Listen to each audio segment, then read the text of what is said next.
Hi there, and sorry for the poor lighting. I'm streaming from inside in a room without windows. But this module today will be a short overview of civic youth work and civic engagement. And it's the second last, the final broadcast will be about the assignment that was in the Teachable, the assignment that was in the final module on the Teachable, and our inbox has lots of emails already, so we're looking forward to reading those, grading them, and sending off some certificates. And also some participants will see next week in Civic. So this is section six. Section six. It's one of the youth work responses to radicalization, and it's civic youth work. In a nutshell, it's youth work which is aimed at engaging young people in their civic life, to civically engage them. So what does civic engagement mean?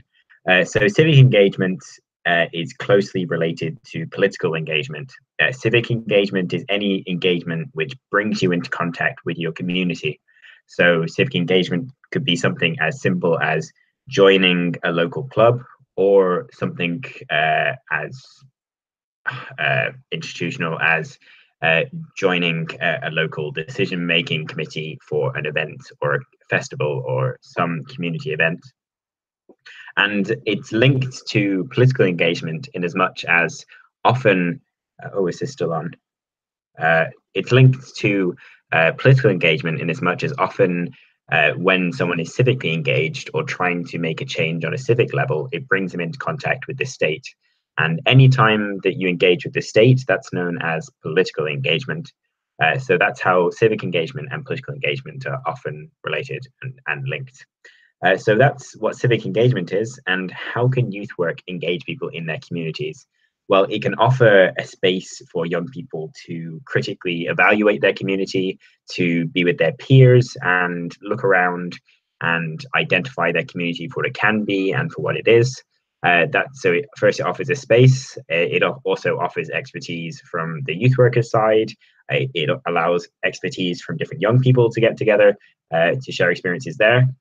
So how does civic engagement play a role in youth work as a preventive practice? Is a preventive practice because, as was clear in module one, the radicalization, one of the key factors is a disillusionment with your society, a disengagement from your community. It's a longing to be connected to some sort of movement or idea or community. Even an ideology is a community in a sense. So if you have people who have a community, they have one less pull factor towards radicalization and violent extremism. So if you can have young people engaged in their local community, then that's another factor that is engaged with youth work.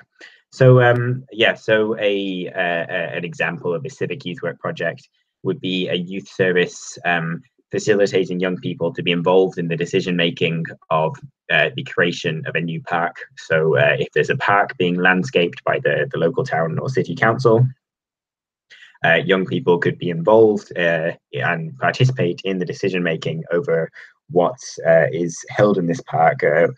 Young people can bring their perspectives. If young people don't feel safe, if they feel there's a drug problem in the park, maybe there could be a way to remove the spaces where drugs are being dealt, or they could go deeper to that problem.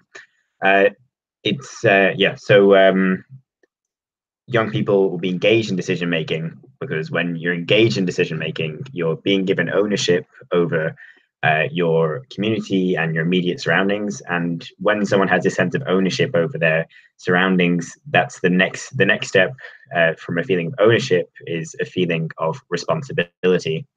And when you have a feeling of responsibility and ownership, then it's your community. You feel attached to it on many levels.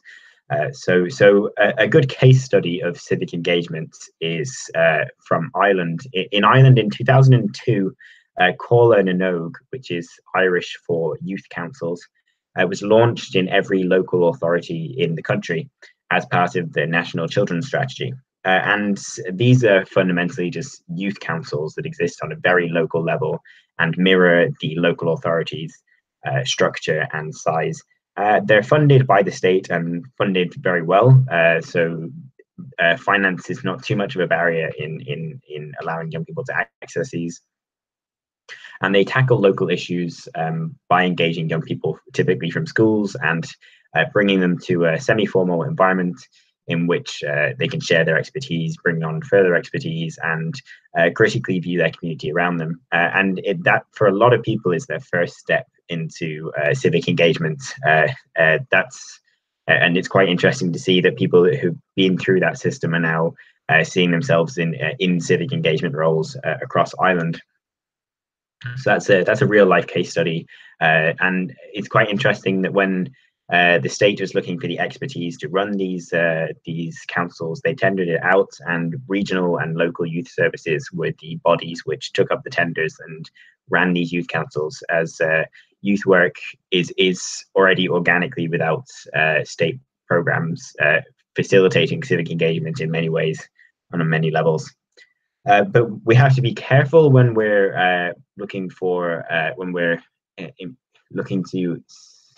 we have to be careful in the way we go about civic engagement projects, or projects in which we're trying to facilitate civic engagement.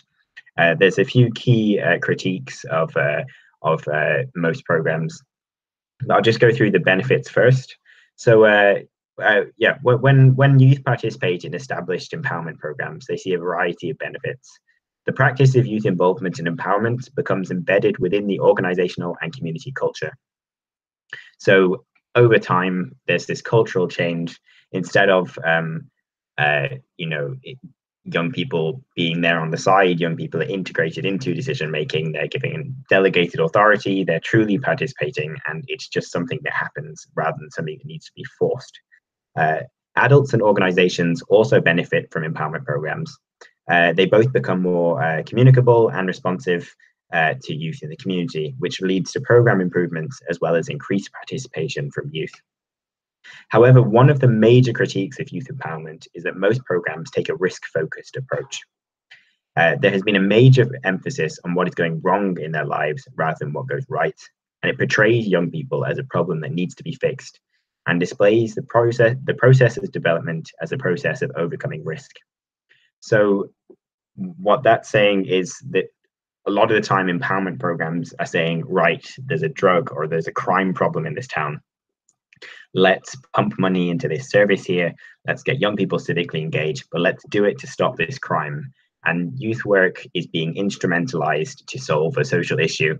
And what a lot of people would advocate is the reverse, that instead of saying, let's use youth work to solve this problem, a lot of people argue that youth work should just per se be invested in and exist there as a service for young people to access. And through that service, they can independently approach problems within the community. That youth work doesn't need to be seen as a crime prevention tool or as a drug reduction tool. So it's more of a broad community engagement tool rather than a targeted response, is how it should be seen. And if you have large scale projects, if you invest in an anti-drug civic engagement program, if the state invests in this program, you really risk the youth services becoming stigmatized. So only young people who have a drug problem go to youth services. Is the narrative that's spread then, and that could be quite damaging to youth work as a whole. So that's something that needs to be watched out for. And when people invest in youth work, often it's along the narrative of youth are a problem that need to be fixed. And it again stigmatizes youth services. So when running a civic engagement problem, it should be more about, let's get young people engaged, let young people solve the problems that they see in the community, and let's not overtly instrumentalize young people in civic engagement to directly solve social issues which aren't inherently involving, that can be solved through young people, but aren't young people's issues or young people's problems, their society's problems at large. And a final point is, it's often civic engagement programs fail on outreach, that they engage people in the local community. But a conscious effort has to always be made to engage with young people on the rural level, young people who are facing different barriers and systemic barriers to participating at a civic level. And it's often these people who need civic engagement the most to feel a part of their community. And it's often these people who are at the most risk to radicalization. So it's very, very important that you consider ways in which you can break out of the bubble of young people you're engaging with and ensure you're really reaching the people who need your projects the most. Yeah, so that's a very brief introduction.